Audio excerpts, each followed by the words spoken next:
شروع کوم په نامه د لوی څښتن چې دی ډېر مهربانه او رحم کوونکی دی. زما عزیزان دوستانو، موږ لیدلي دي چې کله باران وشي نو د مرجانو پر چینه باندې مرجان ډېر مرجان سره راوځي، وزر یې کوي. نو دا مرجان وزر څه نه کوي؟ نو د دې په باره کې به زه تاسو ته د قرآن او د ساینس په رڼا کې په دا وضاحت وکړم. تاسو باید دا کوچنۍ ویډیو وګوراستو.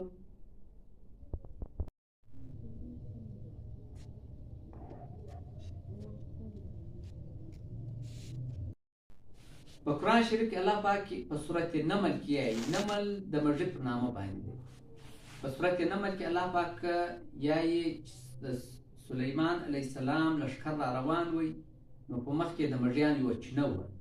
نو د دوی ها مصره مږۍ ووتله او نارې کړي پر خپل بچیان. په قرآن کې الله دا ډول یایي: قالت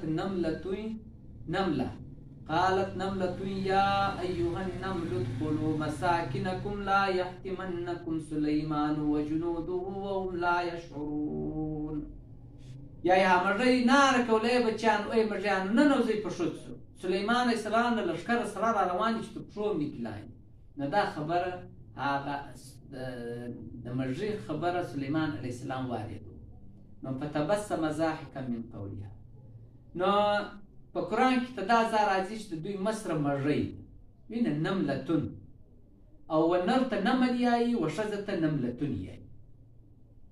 نو د قرآن او حدیث نور داسې خبره یې نه ده راغلې. ساینس بیا په دا نملتون تحقیق وکړي.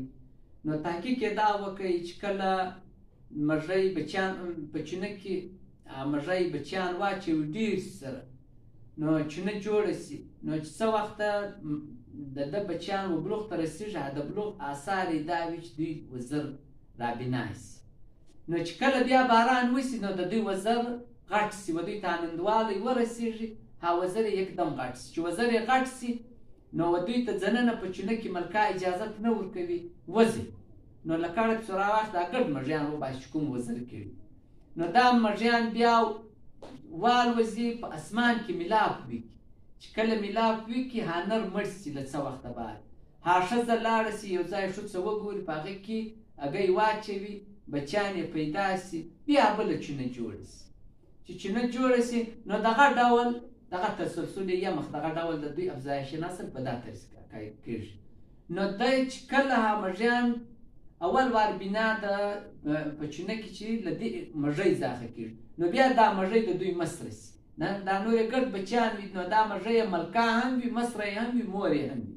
نو دوی یې ګرد د دغې یوې مږۍ خیال ساتي. نو بیا دغه چینه دا یوه مږۍ په زراو هګۍ اچوي، بیا په زراو مږیان سره پیدا کېږي د یوې مادۍ څخه.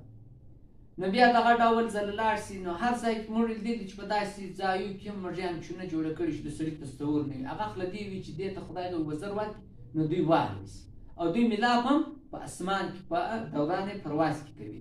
و دا عمل ته ساینسي نوم ورکړی دی نوفتایل فلایټ. نو نوفتایل فلایټ د دوی د افزایش نسل ذریعه ده. نو په شهد په مکیان د مچنۍ کې هم دغه شی دی چې نر کارګر ته شایه پورې دی د افزایش نسل دی. تر څه وخت میلاپ وکړي نر مړ سي یا یې وباسي. او غوړي چې دي د مشنۍ غوړي هغه ګډ دي مادیان جوړوي. په مږیانو کې هم چې دا کم بیا خوراکونه راوړي، بل شی راوړي، د شي حفاظت کوي، دا کې ګډ کردار د مادیو وي. او هنران چې کوم وي صرف تر دا وخته پورې ژوندي وي. په ساینس کې دا یایي چې د دوی ژوند ته میلاپ پورې چې څه وخت میلاپ وکړي بیا دوی مړه سي. نو دا یو معلوماتي ویډیو مې زړه غوښته چې تاسو ته بیان کړم. نو ډېره مننه، مهرباني.